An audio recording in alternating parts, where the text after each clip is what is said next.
by nezabudli na označenie svojich vozov skupinami. Ľahko sa to potom organizuje všetkým ostatným. Prosím vás, teda aspoň tieto veci si dodržiavajte. A čo sa týka štartovných čísel, v prípade sme sa hľadajú po lese. Je dvojkový gol zase z Nitrianskeho regiónu so štartovným číslom 11. Ďalej Janko Bohuš na Škodovke Radu 110, štartovné číslo 63. Janko Mesároš, Škoda 20S Rally. Pavol Galo, Fiat 128 Šport Coupé. Ďalej Škola Ibiza, Banskobystrická Červená, ako hovoria deti neškolopovinné. Ďalej ťažko znieť. A tlačíme do formácie tým spôsobom, že sa nám prosím vás zoraďujte do prípravného priestoru, aj vy, ktorí ste v dolnej časti depa a doteraz ste neboli počutí našim signálom.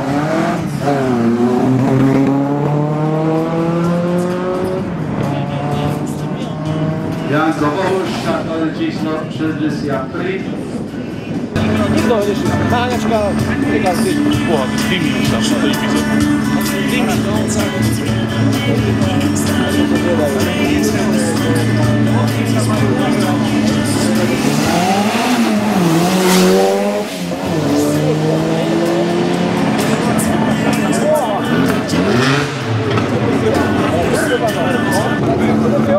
Janko Mesároš z Pezínka na Škode 120 S Rally, ďalej Pavol Galo.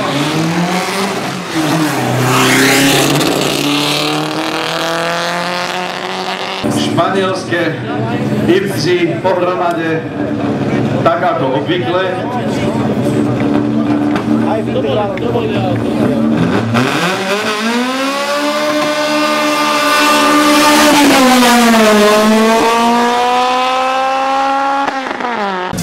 TDIčka, Formule Delta 2, moravský jazdec, so štartom 39, motor Škoda Fabia.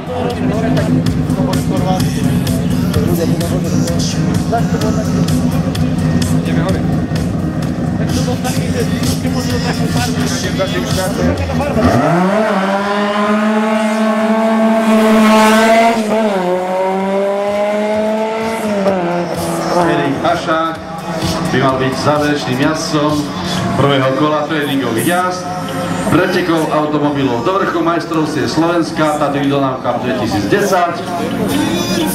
organizátor Ústredný automotoklub Slovenskej republiky.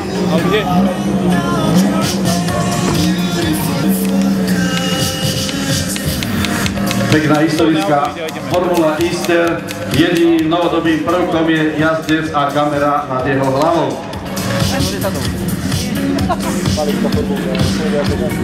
Keď chodí oni, krajší na tej 3000-ke.